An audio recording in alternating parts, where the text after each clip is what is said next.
Hello, creative, and welcome back to the Empowered Creatives podcast, finding confidence between hustle and burnout. I'm your host, Victoria Hines, creative career coach, helping creatives just like you navigate those career hurdles. I'm delighted to have my guest this week, Hardie Cobbs, on the show. So after battling breast cancer, Hardie pivoted from being an artist to a certified style coach and founded A Year in Style, a brand she created to help women embrace midlife with confidence. She works with clients all over the world to help them reconnect with themselves and how they want to live this exciting second half of their life. Hardie grew up in the Atlanta area, but has called the West home for most of her adult life. She is a mom of 3 young adults and lives in Seattle currently with her husband and their 2 dogs. Welcome, Hardie, to the show. Thank you, Victoria. Thank you. So my big question that I always start the podcast off with is, what do artists and creatives need to know is possible today? I want to say structure, but just lack of feeling like it has to be a certain way. You know, we all have our own path to how we get to what it is that we need to be doing. And so I feel like, at least for me, I always felt like it had to be a certain way. It had to be a certain path. And I feel like now at my mid 50s, I realized that it doesn't have to be a certain path. We just have to follow our own path. How freeing has that been to make that realization in your own career? Well, huge, but I wish I had found that earlier. I wish I had realized that a little bit earlier. But yeah, I feel like knowing that we all have our own path and we all have a way that is best for us rather than the construct of how it should be is just it just allows a lot more freedom and creativity, quite frankly, just feeling that way. Yeah.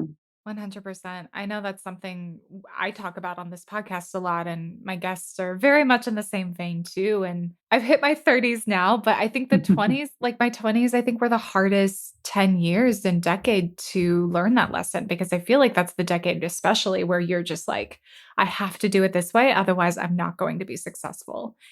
Yeah, exactly. Unlearning that is, I feel like that's just kind of like the mission of your 20s, is just to unlearn everything that was taught to you in that vein. Exactly. My daughter just graduated from college. And so she's all of a sudden in that I have to get a job. It has to be the right job. It has to, and then you have the pressure of everyone else around you jumping into their careers and it looks a certain way. And I think you're right. The 20s are where it's supposed to look like what everyone wants it to look like, like, oh, you successful job and whatever. And then the 30s are all about unraveling that and actually doing what it is that you want, I think.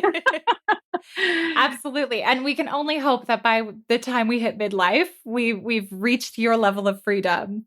And it's like, let's see what pops up next. Well, you do, because you have the experience of trying several things, and you get the confidence. Really, I think it's like, oh, okay, this is just about exploring what it is that's important to me, or what have you. So, or defining success.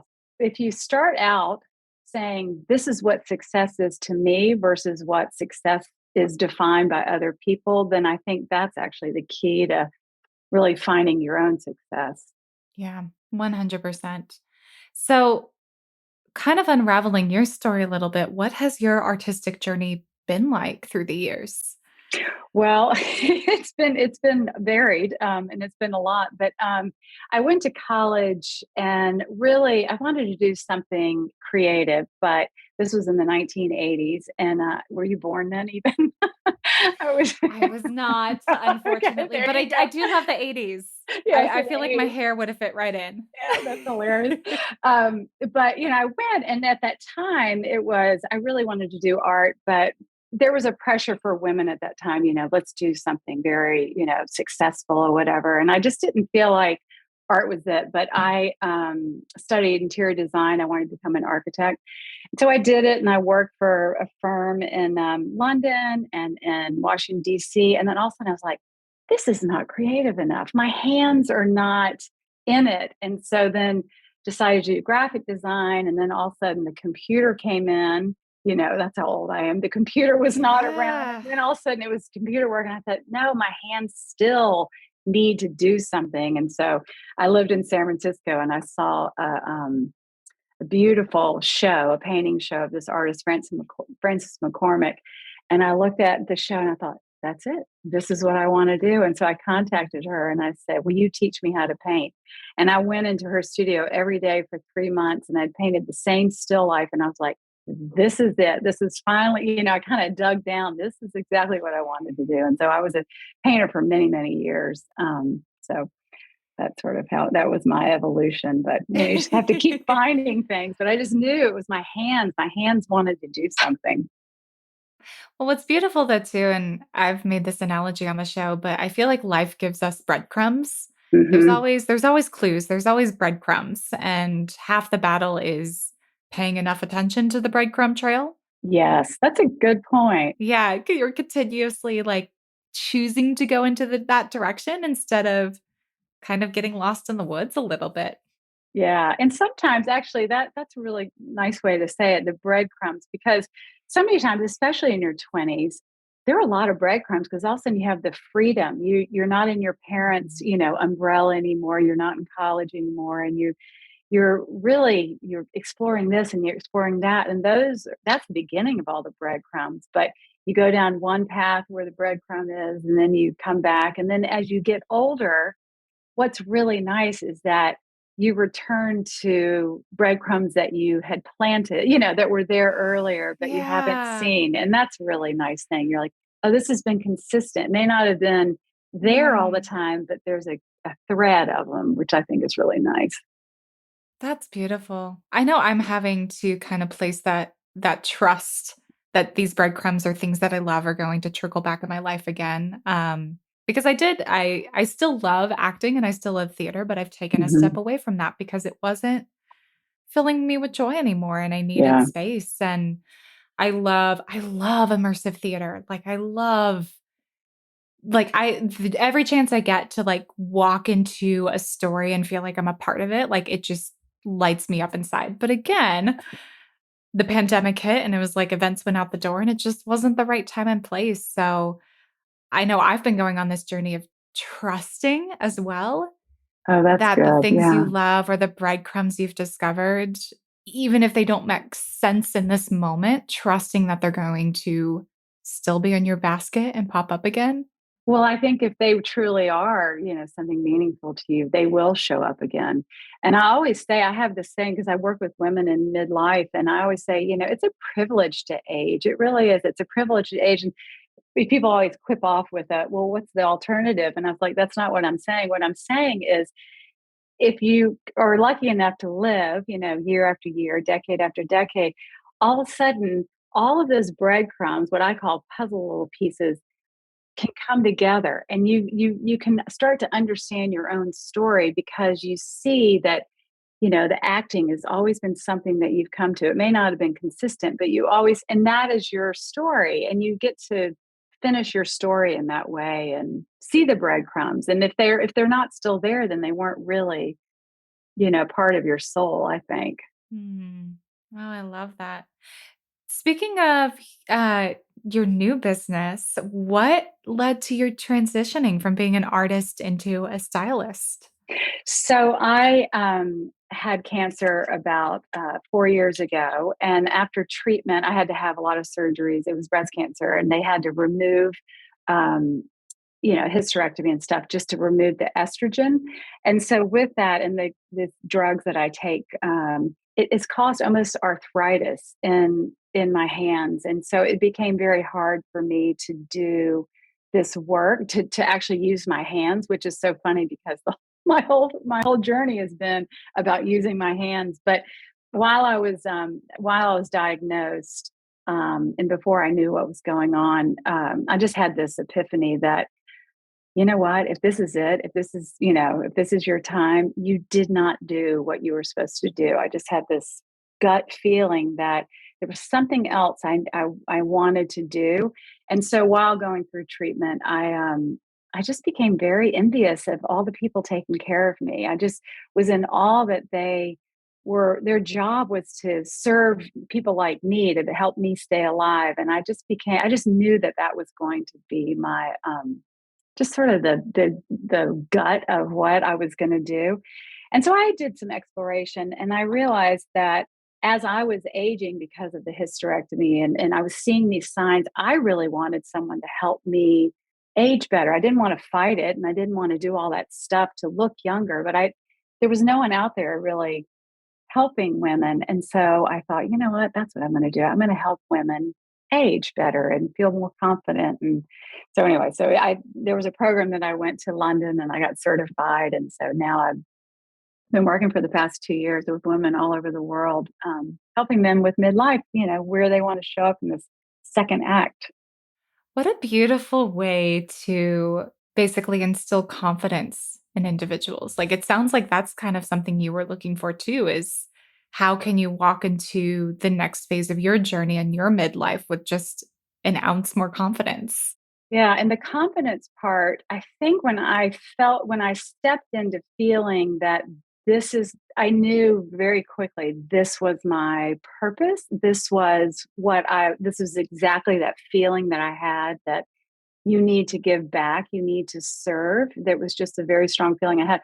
Once I stepped into that, that's where the confidence came. The confidence came because I just knew this is what I'm supposed to be doing. And I've talked with many people. I have someone helping me right now with some marketing stuff, and she's looking at my business and how I run it. And she said, actually, this is your art. This is just another form of your art. It's what you have done that you put that attention into giving it to other people. And so I really like that because it made me feel like, once again, this is, another rendition Yeah, of being creative. It doesn't have to be, exactly like how I thought it had to be. This is just a different rendition. So, absolutely. I feel yeah. that same way with podcasting. Oh, I bet.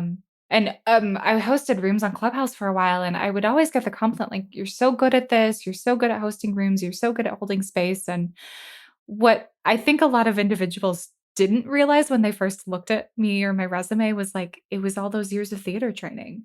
Oh, There yes. was years of improv and theater training and being present and saying yes and diving in and voice training and all of these other things. And so now, is this necessarily the package I thought it would be? No, but it's bringing me joy. And it was like a way to use those same skill sets. Yeah, I mean, isn't this sort of like immersive theater in a way? I mean, It is a yeah, bit. I mean, it is. So it's just this is your rendition of it. And that's that whole point of, what we think something looks like. You kind of have to let go of that and let it happen and then realize, oh, the concept is still there. It's just a different form. Hmm, I love that. Finding that right balance in your career is incredibly difficult as a creative. If you are lacking time, energy, or money to do the thing that you love, it might be time to figure out what needs to change. If you have no idea where to start, I encourage you to grab my free creative career audit. This worksheet will walk you through a process to help you identify what's bringing you joy in your work and what really needs to go. You can head to my website at www.victoriahines.com or grab the direct link in the show notes below. Alrighty, back to the show. How have you seen your skills translate from one career to the next chapter throughout your journey? That's a good question. Well, I feel like skills, as far as anything creative, starting out with interior design to graphic design to painting, and even what I'm doing now, helping women sort of present themselves, it's really all about, you have to have that certain eye. It's all about composition. It's all about the essence of something. It's all about color. It's all about pattern. I mean, it's all very connected. It's all texture. And I feel like I learned these skills so many years ago. And then I changed the medium. There they are again. It changed in the medium. There they are again. And yeah, so I feel like once you develop that creative or the skill set that you have, if you're especially a visual creative person, it does translate. It's the same language, it's just a different subject matter. Hmm. Absolutely. What's been the biggest challenge of changing the medium?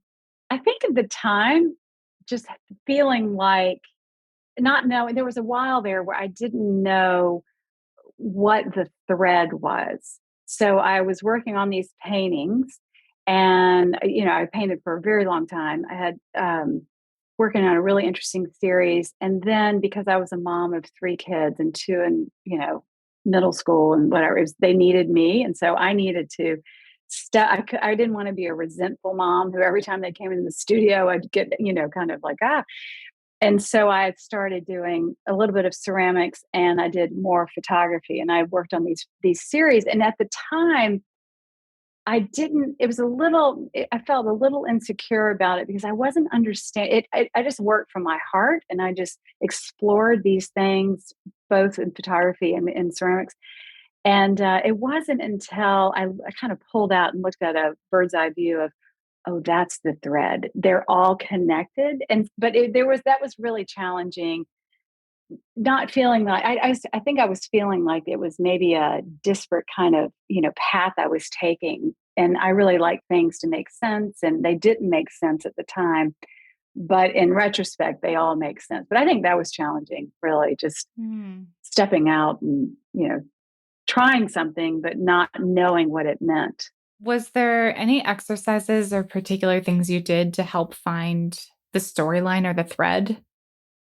I did. I worked. There was someone at the time, I can't remember her name, but she helped you write artist statements. Hmm. And I thought if I really had someone sort of coach me through writing a really good artist statement, because you have to go through all of the exercises and all these different things to come up with that succinct little statement, and that really helped because that's when I started looking at it from all different angles. And I was like, there's the thread, there it is. That's what it is. And that thread is exactly what I'm doing now. So and I think that knowing that's really my point of view. That's just how I look at the world. Then it made it really easy to come into this and go, oh, it's the same thing. It really is the same thing, just different subject matter. Yeah. It also sounds like, I mean, we as human beings were made up of so many stories, and most people beyond us can't learn every single story of our lives unless we were to download our brains into Yeah. theirs. And Yeah. I don't know that I want other people's lifetime of stories in my own brain. But I think it really lends itself to that term, like you write your own story. Yeah. And there's moments in our life where like you can decide to tweak your story and take the same facts but mix them up or choose different ones. And I know working with creatives in their careers, I tell them the same thing about their resumes. I was like, your resume is a story. And I know as obnoxious as it feels for like artists sometimes, I was like, the more you can think about as a story and like edit it down to what you want to show to somebody, that's that's kind of what this sheet of paper is. Absolutely. Because that's what you want whoever, is looking at hiring you or working with you to know your story for sure, who you are. Mhm. And I think we take that for granted a little bit. It's like, you do these things, but because it's your story, you just think, oh, well, it's just my story. But when you look at your story, you look at someone else's story, you realize how unique everybody is really, and their stories are so interesting and worth telling, really. When you work with your clients, how much do their stories impact your work with them or the finished product or the styling? It's everything because there are a lot of people who, so I'm a style coach, and so what that is I'm a stylist and like a life coach, and those two things come together. And so there are a lot of stylists out there that'll dress women or men or whatever, and they'll just sort of take the basic information and say, okay, right, you're classic and you're going to go off in that.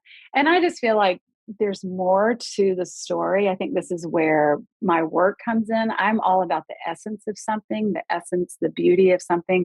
And so where I think I'm different than most people who work in my industry is that I'm all about what is your story? What is your style? So the first thing that we do is we look at their life experiences and the influences that they've had in their life that are showing up and that they want to express or that are showing up so they understand why, they love, like recently this week I had someone who she loved anything embroidered. She loved, beautiful like Spanish blouses that had embroidery on it. And in digging back, her grandmother used to do that. And so for her, that was just this very grounding thing. And she hadn't really had that bird's eye view to look at it and realize what that connection is. And so that's my favorite thing, is helping people discover their style through their life experiences and how that can show up. So, It's almost like helping them figure out the why. yeah. They almost know the what, but not why they gravitate towards certain things. Yeah. And I think, what I notice is when they understand, like you said, the why, it helps them. There's so many choices out there. There's so many, you get a catalog or you see something, you go to the store and it's like, is that for me? Is that for me? But when you know your why, or your style, or why you love certain things or why you want to start wearing certain things, then it's clarity. Everything else sort of falls away and then it's just clear. And then it makes everything so much easier because you don't have to be all muddled up in the, decisions of, is that right for me? Or, so yeah. But I I think feel like finding that's your yeah, why is good. that's almost like a metaphor for life too. Like understanding your why and style is also, I mean, I think the same could be said for life, of being able to narrow down your options of what you want. When you know your why, it's easier to choose the next step in front of you. Absolutely. I mean, clarity is just, clarity, it just makes life so much more, so much easier, really. And Mhm. I think that is true. Like that is a good metaphor. But because we have, like, when you go to the grocery store, you go to the grocery store and you're like, oh my God, there are 400 boxes of cereal. I have no idea. And we just moved and we have this like little market down the street from us and they have like five and they're all good. And I'm like, oh, thank God. This is great. Like, like less choices. But anyway, yeah. I'm curious, in those moments in your life where you've maybe felt unclear or uncertain, or you haven't come to those major realizations of what's next, what have you done in those moments that's been of help or solace to you? Um, that's actually a really good question. I recently had sort of an experience where I was trying to figure something out, and the answer wasn't clear. Mhm. And what I realized that I do it without realizing, but I just took note of it recently, was I go to the things that I do on repeat. Like I go to music, I go to the artists that I love and I just listen to them again. Like that gives me grounding because that's that connection to the past Mm. um just things like that. I'll reread books or just I think what it is for me is just I need to get grounded. I need to really get grounded in what's familiar in order to, I don't know, just feel confident to think about sort of next steps or whatever. I don't know if that answers your question, but that recently just happened to me. That makes a ton of sense. I think I made me do the opposite in my own life, and I'm just making that realization. Oh, I think interesting. have to get out of the norm to find that grounding, because Oh, I get so caught interesting. up in the day to day. So going somewhere I'm not used to, or doing something in the day that's not routine, or finding a way to mix things up, usually, yeah, it's almost like I'm able to reconnect with myself and not be so externally focused and wrapped up in, Oh, that's okay, what do I just need to interesting. do next? Yeah. Yeah, yeah. And it is so good to get yourself out of your own routine. But, anyway. Yeah, I love that too. I love going out and like I love traveling new places, but then once I find a place that I really love, I'll just repeat, repeat, repeat because then there's Mhm. this calming with it. You can go do something. And so I find I'll repeat those things when I am trying to, favorite restaurant or a favorite band or a favorite Mm. whatever. Yeah, and I didn't realize I did that until just recently because we moved and everything is new. And I realized, oh my God, why am I playing? Yeah. Because I love REM. So I'm always playing REM. My kids were, I said, I think I'm trying to ground myself or something. So anyway. Awesome. So kind of tying the mission of your business into your career, what's been integral to aging well inside your own artistic journey? Aging well to me is really about just honoring yourself and being intentional. I mean, my clients kind of get sick of hearing me say that word a lot, but it's being, sort of intentional with your life. Um, the decisions we make every day, really every day becomes our life, right? And so if you're intentional with your actions and with your decisions every day, then it really that's the whole premise of my business, which is called A Year in Style. And so the to me, I feel like the just being intentional with how I want to live my life and how I want to just show up is how I sort of feel like I do that. So Hmm, I love that. My last question for you is, what advice would you give to an artist who's looking to feel more confident in their career today? well, we kind of started with we kind of started with that, but I Yeah. really think really thinking about what your definition of success is, I mean, and what's another word for success? I don't mean like success like financial. I mean, it could be, but just what is it that so many times if you're young, you're thinking, oh, my parents want me to have this job, or, you just feel like you have to do these things. But I think really defining your version of what success looks like is really such a nice place to start versus letting society tell you what your version is, and really understanding what that is. So then you can really take these steps. Once again, back to clarity, what steps do you need to take to go to your version of success? Um, and whatever that is. So, Defining what you want and your vision for what's going to make you happy, not your parents, not your friends, but absolutely. but for you. Yeah. Yeah. And if you try something and after 6 months, a year or something like that, if it doesn't work, it's okay. Like just keep going. And even like me, like I did something else and it made me nervous that I was departing, but it probably makes sense. Your breadcrumbs are there, or maybe it's just not something that you were supposed to do, but that the breadcrumbs will make sense after a while. I love that. Hardie, how can we keep in touch with you? Oh, so I am on Instagram and it's at A Year in Style underscore is that account. I don't do Facebook very much, but really Instagram is where you can Instagram is really where you can find me. That's the best place.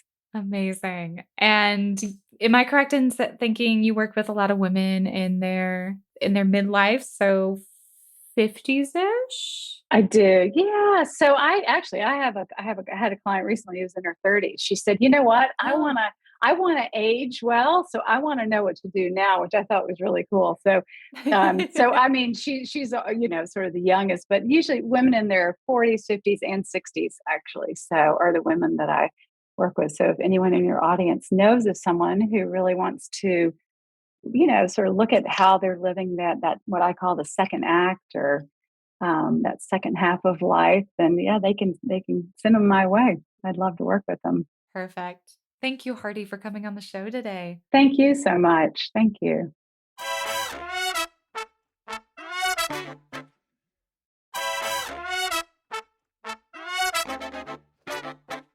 Isn't Hardie such a delight? I didn't know her before I asked her to be a guest on my podcast, but the second we started chit-chatting, I was like, "Oh my goodness, I have to have this incredible woman on the show." All right, creative, you get to write your own story. So here's your one thing this week. I want you to find your thread. Spend about 20 minutes jotting down all of the breadcrumbs of your life, from skills and strengths that you have to career journeys you've followed to life experiences that have made a really big imprint on who you are today. After you do that, I want you to take a step back and get a bird's eye view of everything you've written down. Circle what breadcrumbs feel tied to both where you are at today as well as where you would like to be going. If you're feeling extra ambitious, you can write a short bio about yourself that's filled to the brim with these breadcrumbs. You can even record it if writing is not quite your thing right now.